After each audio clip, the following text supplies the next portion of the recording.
सौतेली बहनें। रंगापुर नाम के गांव में शालिनी नाम की एक औरत रहा करती थी। उसे दो बेटियां थी। एक का नाम था शिवानी और दूसरी का सुहानी। शिवानी जब छोटी थी तब उसकी माँ गुजर गई थी, जिसके कारण उसके पिता रघु ने दूसरी शादी कर ली। मगर उनका भी कुछ सालों में बीमारी की वजह से देहांत हो गया और इसी वजह से शिवानी के मन में उसकी माँ और बहन के प्रति प्रेम उत्पन्न नहीं हो पाया। शिवानी और सुहानी में हमेशा झगड़ा हुआ करता था। दोनों भी बहनें एक दूसरे से कभी प्यार से बात नहीं करती थी। शालिनी ये सब देख बड़ी चिंता में रहा करती थी। ऐसे ही एक दिन शिवानी सुहानी, चलो आ जाओ, खाना खा लो। हाँ माँ, आई। हाँ माँ, मैं भी आई। ऐसा कहकर दोनों बेटियां वहां आ जाती है और देखती है तो उनकी माँ ने उन दोनों के लिए गाजर का हलवा बनाया था। वो देख सुहानी और शिवानी बहुत खुश हो जाती है। माँ, तुमने ये हलवा मेरे लिए बनाया है? मुझे बहुत पसंद है। मुझे पता है कि मेरी दोनों बेटियों को हलवा कितना पसंद है, इसीलिए तो मैंने तुम दोनों के लिए हलवा बनाया है। और मेरे लिए माँ? अरे हाँ बेटी, मैंने तुम्हारे लिए भी बनाया है। चलो अब जल्दी से खा लो, तुम दोनों को कॉलेज भी तो जाना है ना। जी माँ, मैं ये कटोरी ले लूँ? मुझे जल्दी पहुँचना है कॉलेज में। हाँ ले लो। और सुहानी, तुम ये वाली कटोरी ले लो। जी माँ। दोनों भी हलवा खाती है और एक दूसरे की ओर बहुत गुस्से से देखकर वहां से चली जाती है।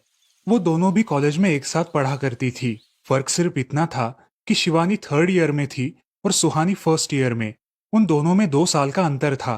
फिर भी दोनों में हमेशा नोकझोंक हुआ करती थी, जैसे कि वो दोनों एक दूसरे की दुश्मन हो। ऐसे ही एक दिन दीदी, मेरे कॉलेज की ट्रिप जाने वाली है। तुम्हारी भी ट्रिप जाने वाली है क्या? हाँ, मेरी भी जाने वाली है, मगर मेरा जाने का मन नहीं है। क्यों दीदी? क्योंकि वहाँ पे तुम हो। मुझे भी कोई शौक नहीं है तुम्हारे साथ आने का। मैंने ऐसे ही पूछ लिया। मैं जा रही हूँ। शिवानी और सुहानी एक दूसरे की ओर मुंह फेरकर वहां से चली जाती है।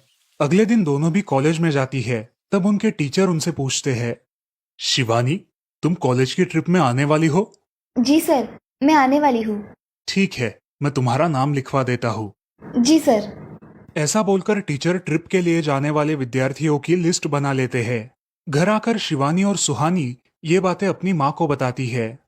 सुहानी, शिवानी, तुम दोनों ट्रिप के लिए जा रही हो, मगर वहां जाके झगड़ा मत करना, नहीं तो ट्रिप पे जाने की कोई जरूरत नहीं है। नहीं माँ, हम झगड़ा नहीं करेंगे। हाँ माँ, हम झगड़ा नहीं करेंगे। तो फिर ठीक है, तुम दोनों जाओ। ये लो ट्रिप के लिए पैसे, और बाकी के ये तुम्हारे पास ही रखना। माँ, हम कल जाएंगे और 2 दिन के बाद वापस आएंगे। ठीक है, चलो अब सो जाते हैं, कल तुम दोनों को निकलना है। अब वो सब खाना खाकर सो जाती है। अगले ही दिन सुबह उठकर वो दोनों भी अपने अपने बस में बैठकर ट्रिप के लिए निकल जाती है और इधर शालिनी अपने काम में व्यस्त हो जाती है। ऐसे ही कुछ देर बाद शालिनी को शिवानी का फोन आता है। माँ, हम दोनों यहाँ ट्रिप की जगह पहुँच गए हैं। अच्छा बेटी, तुम दोनों ठीक हो ना? हाँ माँ, मैं रखती हूँ, हमें यहाँ अलग अलग स्पॉट देखने जाना है। ठीक है, और जब वक्त मिले तो फोन कर देना। हाँ माँ, अपना और सुहानी का ख्याल रखना। हाँ माँ। फोन रखने के बाद शिवानी और उसके क्लास के सारे दोस्त वहाँ की एक जगह देखने जाते हैं। सुहानी भी उसके क्लास के साथ एक दूसरी जगह देखने निकल जाती है। सारे बच्चे एक साथ घूमकर वापस आते हैं। शिवानी सुहानी को ढूंढती है, मगर सुहानी उसे कहीं दिखाई नहीं देती। इसीलिए शिवानी को बड़ी चिंता होने लगती है। अरे, ये सुहानी कहाँ रह गई? इसका तो कुछ भी पता नहीं, कहाँ ढूंढूं इसे? तभी शिवानी को सुहानी दिखाई देती है और उसके जान में जान आ जाती है। सुहानी, कहाँ गई थी तुम? मुझे कितनी चिंता लग गई थी तुम्हारी। अरे, मैं यहाँ ही थी मेरी सहेलियों के साथ, मुझे कुछ नहीं हुआ। ऐसा बोलकर सुहानी वहाँ से चली जाती है। दूसरे दिन सब लड़के लड़कियाँ जल्दी उठकर अपनी तैयारी कर लेते हैं और पहाड़ पर जाने के लिए निकलते हैं। वो सब आज थोड़ा घूमकर शाम तक निकलने वाले थे। सब विद्यार्थी एक हिल स्टेशन देखने चले जाते हैं। शाम होने तक उस पहाड़ी का मजा उठाते हैं, लेकिन सुहानी बिना किसी को बताए उस पहाड़ी के एक अनजान हिस्से में चली जाती है। वहाँ का मनमोहक दृश्य देखते देखते गलती से उसका पैर फिसल जाता है और वो वहाँ से नीचे गिर जाती है। शाम हो जाने के कारण सभी विद्यार्थी वहाँ से निकलने लगते हैं और यहाँ सुहानी एक पेड़ के सहारे उस पहाड़ी की चोटी पर लटकी रहती है। शिवानी सभी विद्यार्थियों में अपनी बहन को ढूंढती है, लेकिन वो उसे कहीं नहीं मिलती। सुहानी को ढूंढते ढूंढते शिवानी वापस उसी पहाड़ी के पास आती है और उसे आवाज लगाती है। सुहानी, सुहानी कहाँ हो तुम? दीदी मैं यहाँ हूँ, बचाओ मुझे, मैं यहाँ हूँ। सुहानी की आवाज की ओर जाते ही उसे पता चलता है कि सुहानी पहाड़ी पर लटकी है। ये सब देखकर शिवानी बहुत घबरा जाती है। शिवानी अपनी पूरी ताकत लगाकर उसे ऊपर खींच लेती है। तुम यहाँ क्यों आई थी? अगर तुम्हें कुछ हो जाता तो मैं क्या करती? माँ को क्या जवाब देती? दीदी मेरा पैर फिसल कर मैं वहाँ गिर गई। मैंने बहुत आवाज दी मगर मेरी आवाज किसी ने नहीं सुनी। तुम ढूंढती हुई आई और मुझे बचा लिया। तुम दुनिया की बेस्ट दीदी हो। हाँ सुहानी, चलो अब घर जाने के लिए देर हो जाएगी, बस निकल जाएगी। सुहानी को ऊपर खींचते वक्त शिवानी के हाथ पर बहुत सारे जख्म हो गए थे, इसीलिए सुहानी अपनी ओढ़नी फाड़कर उसके हाथ पे बांध देती है और अब वो दोनों बस के पास चले जाते हैं। क्या हुआ है शिवानी, हाथ से खून बह रहा है तुम्हारे? कुछ नहीं सर, मैं वहाँ पे गिर गई थी, अब मैं ठीक हूँ। टीचर और सारे छात्र गाड़ी में बैठकर घर जाने के लिए निकलते हैं। घर आने के बाद शिवानी सारी हकीकत अपनी माँ को बताती है और वो सब सुनकर माँ दोनों को गले लगाकर रोने लगती है। तुम दोनों एक दूसरे के साथ होते हो इसीलिए मुझे कोई टेंशन नहीं रहता, मगर मेरी बच्चियों खुद का भी ख्याल रखा करो। उस दिन के बाद दोनों सौतेली बहनों ने अपने बीच की सब नोकझोंक बंद कर दी और हंसी खुशी सगी बहनों की तरह रहने लगी। दोस्तों, इस कहानी से हमें ये सीख मिलती है कि हम सबको एक दूसरे के प्रति द्वेष की भावनाएं छोड़कर प्यार से रहना चाहिए। चंदनपुर नाम के गांव में चंपा नाम की एक औरत रहती थी। पति, 2 बच्चे और एक बेटी, ऐसा उनका पूरा परिवार था। उसका पति श्रीधर पोस्ट ऑफिस में जॉब करता था। उसके कमाई से ही घर चलता था। चंपा ने अपने घर के सामने एक छोटी सी दुकान खोल के रखी थी। उससे उसे जो भी मुनाफा होता वो अपनी बेटी की शादी के लिए जमा करके रखती। ऐसे ही बहुत दिन बीत जाते हैं। अब बच्चे भी बड़े हो जाते हैं। बड़ा बेटा अशोक डॉक्टर और छोटा बेटा रवि वकील बन जाता है और दोनों अपनी ट्रेनिंग पूरी करने लगते हैं। एक दिन उनकी बहन ज्योति के लिए एक अच्छा रिश्ता आता है और ज्योति की शादी पड़ोस के गांव के सरपंच जी के बेटे से हो जाती है। ज्योति बहुत ही कामचोर और गुस्सा करने वाली होती है। इसी कारण उसके ससुराल से उसे निकाल दिया जाता है। वो अपने पति को लेकर अपने मायके रहने आती है। अब चंपा का जमाई दुकान चलाता है और चंपा और ज्योति आराम से वहाँ रहती है। अरे ज्योति, जरा अपने कामचोर पति को कुछ काम करना क्यों नहीं सिखाती हो? कुछ काम का नहीं है वो। अरे हाँ माँ, उनके पिताजी ने तो उन्हें ही घर से निकाल दिया और हमारे माथे मर दिया। जाने दो, पति है। माँ और बेटी इसी तरह तानेबाजी करती रहती।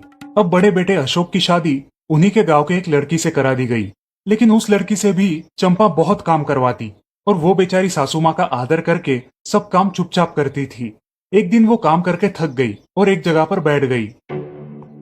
ए कामचोर कमला, इतना सारा काम पड़ा है घर में, क्या वो तुम्हारा बाप आके करेगा? चलो उठ, काम कर। हाँ हाँ माँ जी, करती हूँ। ऐसा कह के कमला अपने काम पर लग जाती है और सारा काम खत्म कर देती है। चंपा अपने बेटे अशोक से घर आने के बाद चुगलियां किया करती थी। अशोक घर आकर कमला को बहुत भला बुरा कहता और कभी कभी तो उस पर हाथ भी उठाया करता था। ये सब रवि देखा करता था और रवि को बहुत बुरा लगता था। अशोक मारने आता तो रवि बीच में पड़ जाता और माँ बाप को डांटता था और वही झगड़ा खत्म हो जाता था। ऐसा बहुत दिन चलता रहा। रवि को रंजना नाम की एक लड़की बहुत पसंद थी, जो कि एक न्यूज रिपोर्टर थी। क्या तुम मुझसे शादी करोगी? मुझे तुम बहुत पसंद हो। हाँ, मगर रवि, तुम्हारे घर में तुम्हारी माँ का बर्ताव मुझे बिल्कुल पसंद नहीं है, इसीलिए पहले तुम इसका कोई हल निकालो। अरे रंजना, मैं हूँ ना तुम्हारे साथ, तुम्हें टेंशन की क्या बात है? मगर रवि, तुम भी अगर मुझे मारने पीटने लगे तो मैं तुम्हें कोर्ट में खींचूंगी। अरे हाँ बिल्कुल, वो तो तुम्हारा अधिकार है। अगले दिन रवि अपने घर में रंजना के बारे में बताता है। रवि की माँ चंपा उसे साफ मना कर देती है। रवि, तुम्हें कुछ समझ आता है या नहीं? अपनी बिरादरी की लड़की से शादी करो बेटा। इस घर में ये आखिरी शादी है और मेरे भी कुछ अरमान है बेटा। अजय, आप कुछ कहते क्यों नहीं? हाँ बेटा, तुम्हारी माँ सही कह रही है, तुम इसकी बात मान जाओ बेटा।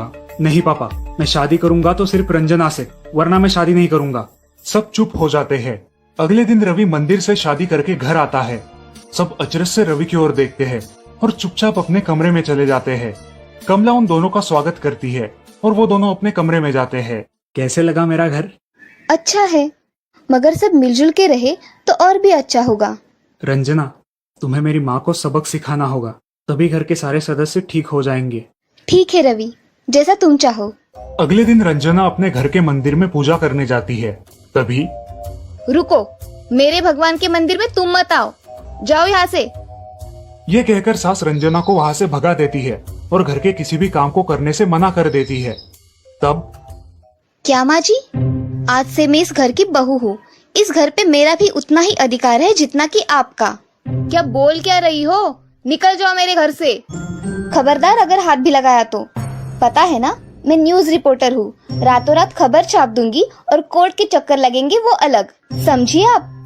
सास चुपचाप देखने लगी और उसकी बेटी और ससुर भी देखते ही रह गए। रंजना ने कमला से कहा, दीदी, मुझे आपसे काम है, आप मेरे कमरे में आइए। और हाँ, आज से खाना ज्योति दीदी आप बनाएंगी। अरे माँ, तुम कुछ बोल क्यों नहीं रही हो? ये मुझे काम करने को बोल रही है। अजी सुनते हो? चलो मेरी मदद करो। हाँ आता हूँ। ज्योति किचन का काम करने चली गई और सास बाहर का काम करने लगी। रंजना कमला को लेकर अपने कमरे में गई और उससे कहा, कमला दीदी, आप कुछ कहते क्यों नहीं? आप चुपचाप सह लेती हो, उसका ये नतीजा है। अब देखो दीदी कैसे काम कर रही है। आप कुछ काम करती थी क्या शादी के पहले? नहीं रंजना, मगर अब घर से ही अपना खुद का कुछ व्यवसाय शुरू करने का सोच रही हूँ। बहुत अच्छे दीदी, अब आप किसी से मत डरिए, हम हैं आपके साथ। सच में किसी के साथ होने का कितना महत्व होता है। अब उसकी सासू माँ ही घर के सारे काम करने लगी थी और ज्योति को काम करवाने की वजह से ज्योति भी अपने ससुराल जाने की सोच रही थी।